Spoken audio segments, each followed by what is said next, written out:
नमस्कार दोस्तों, study hours में आज हम लेकर आए हैं अमेरिका के प्रसिद्ध कवि रॉबर्ट फ्रॉस्ट की पोयम मेंडिंग वॉल। इसकी हिंदी समरी और एक्सप्लेनेशन इस वीडियो में हम देंगे। तो सबसे पहले जो है इस कविता के जो लेखक हैं रॉबर्ट फ्रॉस्ट, उनके बारे में छोटा सा परिचय दे देते हैं। 2 मार्च 1874 को अमेरिका के सैन फ्रांसिस्को शहर में जन्मे रॉबर्ट फ्रॉस्ट को जीवन की घटनाओं का सजीव चित्रण करने के लिए जाना जाता है। सजीव चित्रण का मतलब होता है रियलिस्टिक पोर्ट्रायल, ठीक है। वो अपनी रचनाओं में सामान्य जन की गतिविधियों को केंद्र बनाते हैं और वहाँ की आम बोलचाल वाली भाषा का इस्तेमाल करते हैं। आज जो हम जिस पोयम द मेंडिंग वॉल की समरी बताने जा रहे हैं और उसकी व्याख्या पेश कर रहे हैं, वो भी एक ग्रामीण इलाके से ही संबंधित है। अमेरिका का वह इलाका तब न्यू इंग्लैंड के नाम से जाना जाता था। वहाँ रहने वाले लोग जानवरों से अपने घर, खेत और फसलों की रक्षा के लिए पत्थरों की बाउंड्री बनाते थे। पत्थरों को सावधानीपूर्वक एक के ऊपर एक रख देते थे, तो ऐसे सेट करने से बाउंड्री बन जाती थी। इस तरह की बाउंड्री बन तो जाती थी लेकिन कुछ समय बाद ही गिर भी जाती थी।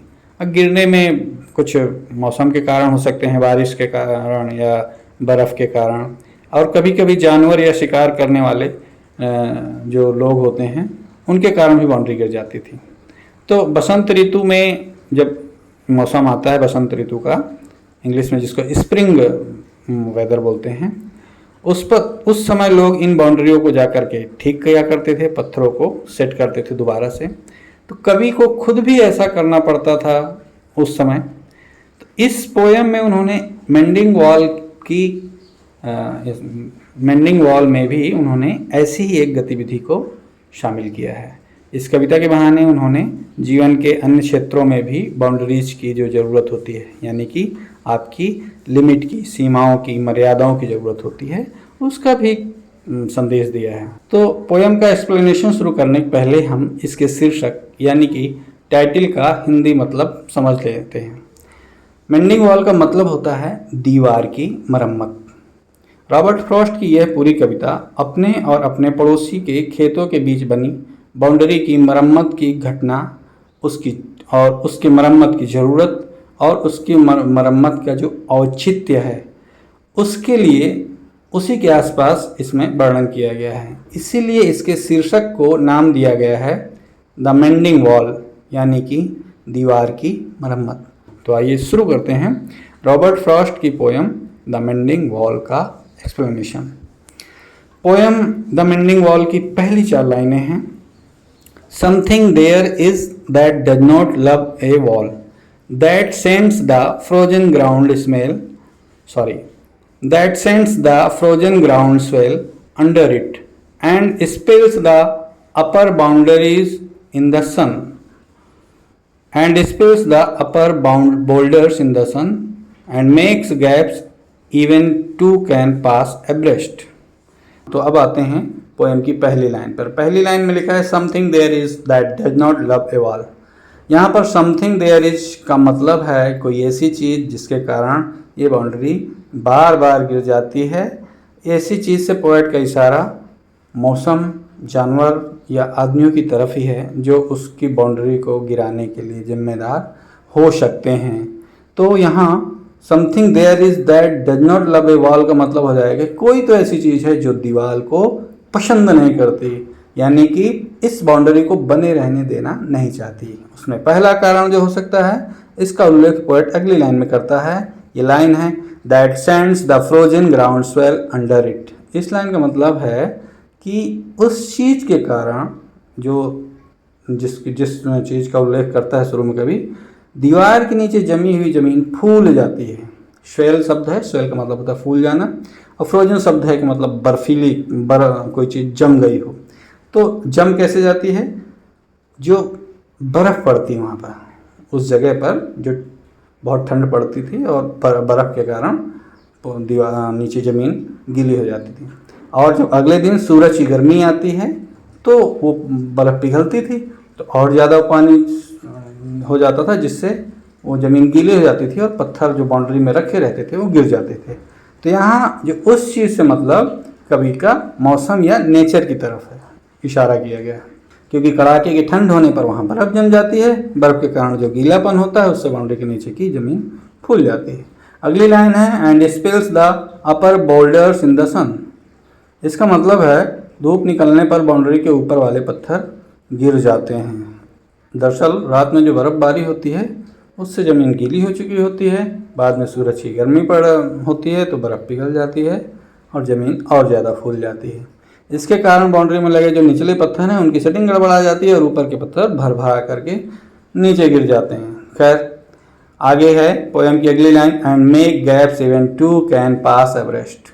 इसका मतलब है कि उस बाउंड्री में इतने बड़े बड़े गैप बन जाते हैं, इसके कारण जो मौसम और सूरज के और बर्फ़ के कारण, गर्मी के कारण, मतलब पहले बर्फ़ के कारण फिर गर्मी के कारण, गर्मी से बर्फ़ के पिघलने के कारण इतने बड़े बड़े गैप बन जाते हैं कि उसमें से दो लोग अगल बगल होकर एक साथ भी निकल सकते हैं, इतनी जगह बन जाती है। तो यहाँ जो गैप का मतलब है दो जगहों के बीच में जो खाली जगह हो जाती है, कोई भी दो चीज़ है उनके बीच में। और एब्रेस्ट का मतलब है कि बिल्कुल सटे सटे अगल बगल होकर के निकल जाना। तो इतना चौड़ा बन जाता है वो गैप कि एक दो लोग एक साथ निकल सकते हैं। इसमें बाउंड्री में ये जो गैप है इसलिए बन जाते हैं क्योंकि जो बर्फ़ के कारण, बर्फ़ से पहले जो उसकी मिट्टी होती है वो मुलायम हो जाती है, बाद में फिर वो धूप निकलती है तो पत्थर पिघलता है, बर्फ़ पिघलती है और ज़मीन ज़्यादा गीली हो जाती है। इससे बाउंड्री में कई जगहों पर ऊपर वाले पत्थर नीचे लुढ़क जाते हैं। खैर पोएम की अगली लाइनें हैं the work of hunters is another thing I have come after them and made repair where they have left no one stone on a stone but they would have the rabbit out of hiding to please the yelping dogs.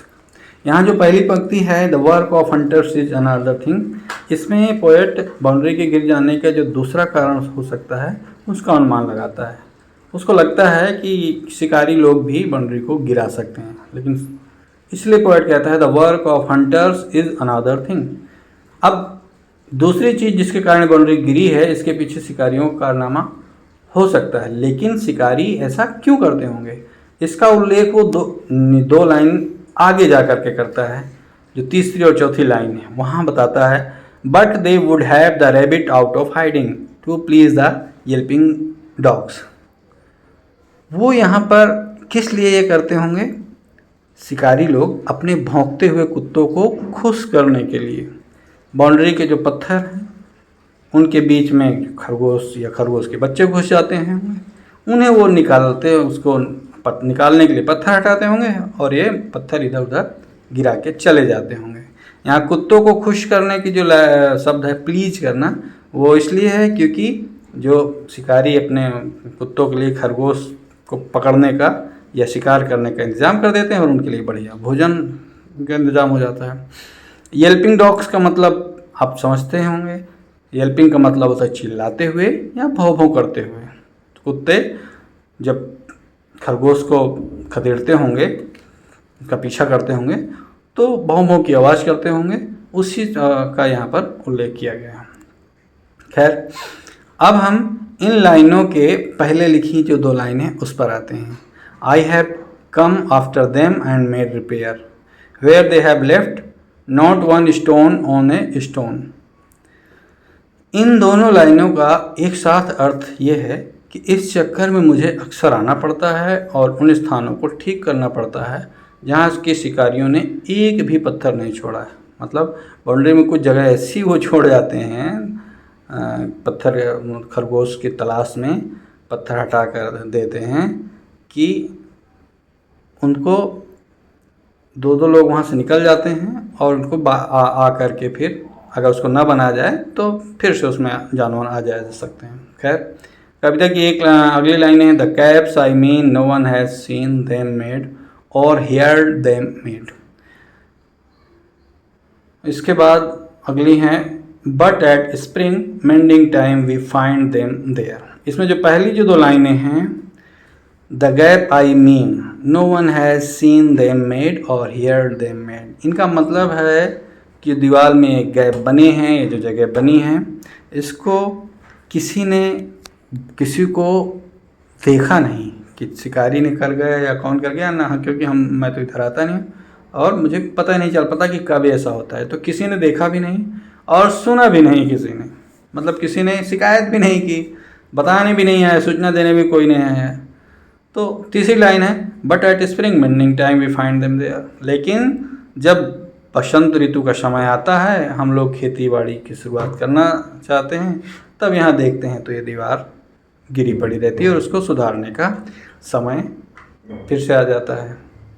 तो इसका मतलब ये भी है कि कवि को साल के बीच में बहुत ज़्यादा इन बाउंड्री के गैप के बारे में या तो खबर लगती नहीं है या तो वो जाता नहीं देखने के लिए। बसंत ऋतु में जब नई फसल की तैयारी का मौसम आता होगा तब वो लोग जाते होंगे, पोएट और उनके पड़ोसी लोग, तब से पता चलता होगा। खैर, नेक्स्ट लाइन्स हैं I let my neighbour know beyond the hill and on a day we meet to walk the line and set the wall between us once again we keep the wall between us as we go. तो इन लाइनों का जो चारों लाइनों को हम एक एक करके अर्थ बताते हैं। पहली लाइन का मतलब है मैं अपने पड़ोसी के पास पहुंचता हूं जो कि पहाड़ी के उस पार रहता है। दूसरी लाइन का मतलब है उस दिन हम मिलते हैं और फिर दीवार के साथ साथ चलते हैं, मतलब बाउंड्री के अगल बगल चलते हैं, देखते हैं कि भाई कहाँ कहाँ पर गैप है। इसके बाद हम एक बार फिर अपनी अपनी तरफ गिरी हुई दीवार को ठीक करते हैं। एक बार फिर का मतलब पहले तो करके गए थे, फिर किसी ने गिरा दिया तो फिर दोबारा करने चले आए। तो जैसे जैसे हम चलते जाते हैं वैसे वैसे दीवार के उन गैप्स को ख़त्म करते जाते हैं, मतलब वहाँ भरते जाते हैं और पत्थर रखते जाते हैं। नेक्स्ट लाइन्स हैं to each the boulders that have fallen to each and some are lobes and some so nearly balls. We have to use a spell to make them balance. Stay where you are until our backs are turned. फिर पांचवी line है we wear our fingers rough while handling them. पहली दो लाइनों का यहाँ पर मतलब है कि हम उन गिरे हुए सभी पत्थरों को फिर से रखते हैं। उनमें से कुछ गिरे हुए पत्थर तो पावरोटी की तरफ फूले हुए होते हैं और कुछ गेंद की तरह गोल मटोल होते हैं। यहाँ लोव्स जो शब्द है उसका मतलब पावरोटी से होता है। पावरोटी का आप देखते होंगे जो आधी गोल टाइप की होती है और नीचे से चपटी रहती है। तीसरी जो लाइन है we have to use a spell to make them balance. इसका मतलब है कि हमें उन गोल पत्थरों को संतुलित ढंग से टिकाने के लिए थोड़ा समय देना पड़ता है। यानी कि पत्थरों को रखने के बाद उनको डर बना रहता है कि ये फिर से ना गिर जाए कहीं, क्योंकि गोल मटोल कुछ टेढ़े मेढ़े हैं, कुछ पावरोटी जैसे हैं। तो थोड़ी देर तक हम इंतज़ार भी करते हैं कि अपनी जगह पे ठीक से टिक पा रहे हैं कि नहीं देखने के लिए। चौथी लाइन है stay where you are until our backs are turned. और हम उन पत्थरों से ये भी कह देते हैं कि भैया जब तक हम यहाँ से अपनी पीठ न घुमाएं तब तक यहाँ टिके रहना, मतलब जब तक हम यहाँ से ना चले जाएं तब तक ना हिलना मत अपने जैसे, जहाँ रख दिया है वहीं पर थमे रहना। ठीक, क्यों? क्योंकि उनको आशंका रहती है कि कहीं ऐसा ना हो कि अभी अभी रखा और अभी अभी गिर भी जाए। पांचवी लाइन है we wear our fingers rough while handling them. इसका मतलब है कि जब ये रफ पत्थर हैं, जो खुरदुरे टाइप के टेढ़े मेढ़े पत्थर हैं, जो उनको उठाने में हमारी उंगलियां भी चोटिल हो जाती हैं, कट फट जाती हैं। पोएम की अगली लाइनें हैं oh just another kind of outdoor game on one on a side it comes to little more there where it is we do not need the wall। ये जो तीन लाइनें हैं इसमें पहली जो 1.5 लाइनें हैं उनका एक साथ अर्थ होगा oh just another kind of outdoor game one on A side. इसका मतलब है कि ये जो काम है हमारा, एक तरफ मैं कर रहा हूँ इस साइड में बाउंड्री के, एक तरफ हूँ, ये आउटडोर गेम की तरह है। आउटडोर गेम जो होता है जो बाहर जाकर खेलते हैं लोग, जैसे टेनिस हो गया, और जो भी बाहर मैदान में जाकर खेला जाता है खुले में, वो आउटडोर गेम। तो यहाँ भी दोनों लोग एक तरफ का गेम मतलब अपने अपने तरफ काम करते हैं। तो इसी की तुलना करते हैं आपस में कि ये हमारे लिए आउटडोर गेम की तरह है और इसमें अपनी अपनी साइड से हम दोनों लोग खेलते हैं। पत्थर रखा रखवल। अगली 1.5 फिर से है, it comes to little more there where it is we do not need the wall. इसका मतलब ये है कि बाउंड्री को ठीक करते समय it comes to little more, एक और चीज़ हमारे दिमाग में आती है कि there where it is we do not need the wall. जहाँ पर हम हैं वहाँ पर बाउंड्री की ज़रूरत तो नहीं है, ज़रूरत तो नहीं समझ में आती है। फिर अगली लाइन है, he is all pine and I am an apple orchard. वो जो पड़ोसी है उसके पास में उसकी जो दीवार है उसके दूसरी तरफ मतलब पड़ोसी की तरफ देवदार के पेड़ लगे हुए हैं, उनके अलावा कुछ है नहीं। देवदार पहाड़ी इलाकों में जहाँ बर्फीले इलाके ठंडे इलाके होते हैं वहाँ पर लंबा पेड़ होता है, उनके पेड़ों को पाइन या देवदार कहते हैं। तो वहाँ पर सिर्फ देवदार के पेड़ हैं और कुछ है नहीं। अब मेरी तरफ मेरे सेब का बाग है और मैं सोचता हूँ कि मेरे सेब के जो पेड़ हैं वो ये बाउंड्री पार करके जाएंगे नहीं और उसके जो चीड़ के शंकु हैं उनको खाएंगे नहीं। फिर क्यों ज़रूरत पड़ रही है इस बाउंड्री को बार बार सेट करने की। तो मेरे पड़ोसी का जवाब होता है, he only says good fences make good neighbours. पड़ोसी का जवाब क्या होता है, अच्छे पड़ोसियों के लिए अच्छी बाड़ें ज़रूरी हैं। मतलब अगर हमें अपने आसपास के लोगों से सही रिलेशन, मजबूत रिलेशन रखने हैं तो उनके साथ में हमें एक निश्चित दूरी और बना के रखनी चाहिए और एक सीमा होनी चाहिए हर चीज़ के लिए।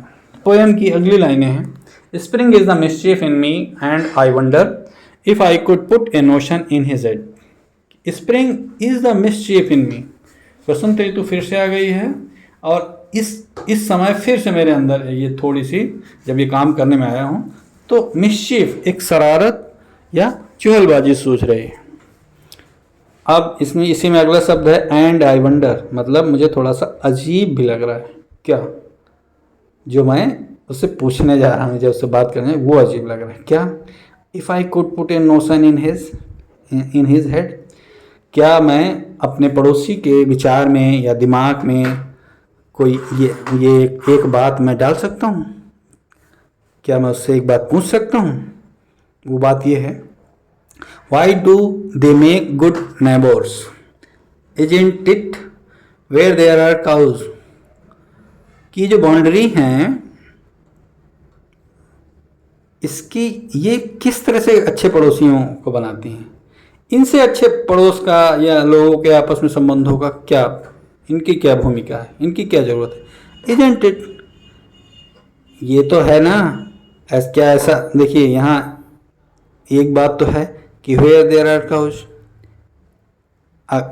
हमारे इसमें अगर बाउंड्री रखना था तो ज़रूरत पर भाई गाय आती हैं चढ़ जाती हैं, पर गाय तो है नहीं इस साइड में, कोई गाय नहीं उधर ना इधर, तो फिर बाउंड्री की क्या ज़रूरत है। But here there are no cows, वे बाउंड्रीज हमारे लिए क्यों आवश्यक हैं फिर। क्या अगली लाइन है, before I built a wall I would ask to know what I was walling in or walling out and to home I was like to give offence.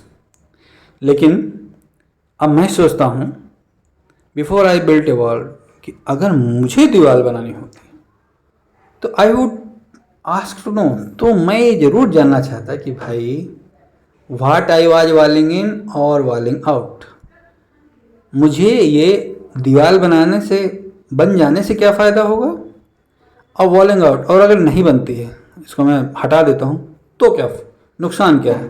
And to home I was like to give offence, अगर ये boundary नहीं होती है तो भी इससे किसका अतिक्रमण, किसको हम दुख पहुंचाएंगे, किसको परेशानी होगी। कोई ऐसा नहीं लग रहा है मुझे, क्योंकि ना गाय हैं ना जो है जानवर हैं ना उधर कोई आता है। खैर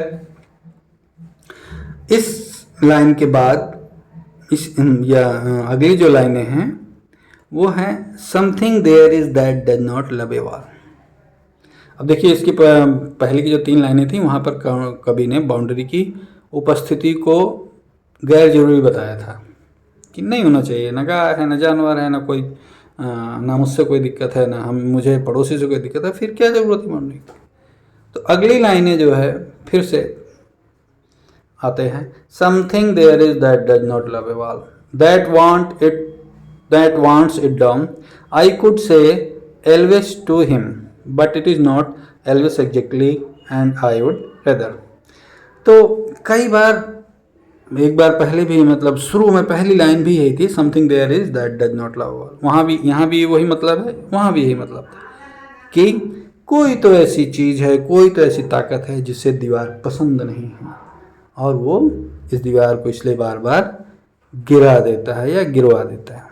दैट वांट्स इट डाउन, जो इसको गिरा देना चाहता है। I could say elves to him, अब चूंकि मैं ऐसा कह सकता हूँ कि एल्विस इसको गिरा देता होगा, लेकिन but it is not Elvis exactly, लेकिन एल्विस तो बिल्कुल नहीं हो सकता मेरे ख्याल से जैसा उसका एंड आई वुड रेदर, और वो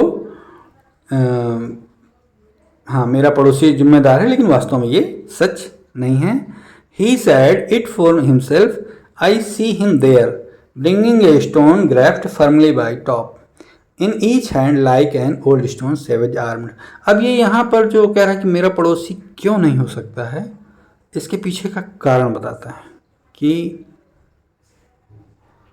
ही सैड इट फॉर हिमसेल्फ, उसने खुद मुझसे ऐसा पूछा था कि भाई कौन गिरा देता होगा। आई सी हिम देयर, और मैंने उस पड़ोसी को देखा है क्या करते हुए, bringing a stone grabbed firmly by the top, बड़े बड़े स्टोन को मजबूती से पकड़ करके, क्योंकि वजन पत्थर है, गिरने का डर रहता है तो बहुत संभाल करके पकड़ना पड़ता है।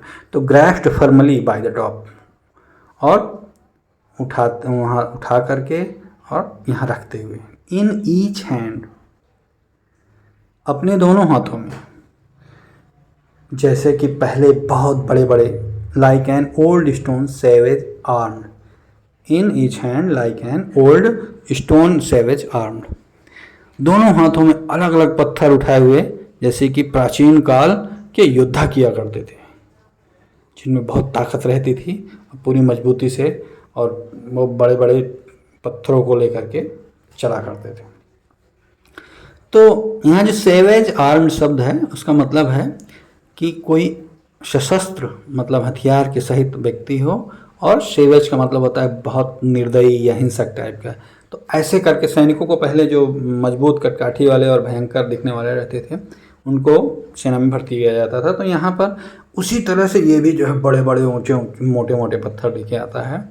और अगली लाइनें हैं कि he moves in darkness as it seems to me, not of woods only and the shades of tree. इन लाइनों में जो कवि है वो काम के लिए, किसके काम के लिए, ये जो काम है पत्थर लाने का पड़ोसी के द्वारा, वो जब लाता है तो बाउंड्री बनाने के लिए और उसके पत्थर को इकट्ठा करने के लिए वो लगन पूर्वक काम करता है हमेशा। जैसे कहता है ही मूव्स इन डार्कनेस, इसका लाइन का अर्थ बाद में जुड़ेगा, पहले यह है कि not of woods only and the shades of tree, ना तो वो जंगल में तो जाता ही है, ऐसा नहीं है कि सिर्फ वो जंगल से पत्थर लाता है, और क्या कहते हैं शेड्स ऑफ ट्री या पेड़ों के नीचे पड़े हुए पत्थरों को उठा लाता है, बल्कि इस काम में वो समय का भी ध्यान नहीं रखता। He moves in darkness as it seems to me, वो अंधेरे में भी काम करता है। मतलब इसका अंधेरे का मतलब है कि सूरज डूबने के बाद, हो सकता है सुबह भी। तो वो जब वो इतनी मेहनत करके, इतनी परेशानी झेल करके पत्थर ढूंढ ढूंढ के ला करके यहाँ रखता है बाउंड्री, तो भला वो क्यों गिराएगा, जो कि मैं शुरू में सोच रहा था। और वो पड़ोसी मेरे बारे में सोचे तो मैं तो कभी जाता नहीं हूँ। खैर, इस तरह से जो अगली लाइनें हैं कि पोएम की, हाँ, he will not go behind his father's saying and he likes having thought of it so well, he says again good fences make good neighbours. तो ये जो मेरा पड़ोसी है, ये दुनिया के बारे में अपने पिता की दी हुई सीख में से अलग सोचने को, विचार करने को तैयार ही नहीं। मतलब वो जो उसके घर के लोग, बड़े लोग कह गए हैं, उसके पिता जो सिखा गए हैं, क्या सिखा गए कि good fences make good neighbours. अच्छे पड़ोसी होने के लिए अच्छे बाड़ मतलब बाउंड्रीज भी आवश्यक हैं। तो वो इस चीज़ के आगे, इसके आगे अलग इससे सोचने को तैयार ही नहीं, वो इसको पक्का मान के बैठा है। And he likes having thought of it so well, उसको बहुत अच्छी तरीके से उसने पसंद भी कर रखा है और उसको व्यवहार में भी अपने और बसा रखा है। ये विचार उसने बिल्कुल पक्का मान रखा है अपने जीवन के लिए कि बाउंड्री हमें अपनी हमेशा ठीक रखनी है और मजबूत रखनी है। ही सेज अगेन, जब भी मैं कभी बात करता हूँ, जब भी हमारी इस पर चर्चा होती है बाउंड्रीज की को लेकर, तो यही कहता है good fences make good neighbours. इसी के साथ ये हमारी पोएम, रॉबर्ट फ्रॉस्ट की पोएम द मेंडिंग वॉल, ख़त्म होती है। धन्यवाद।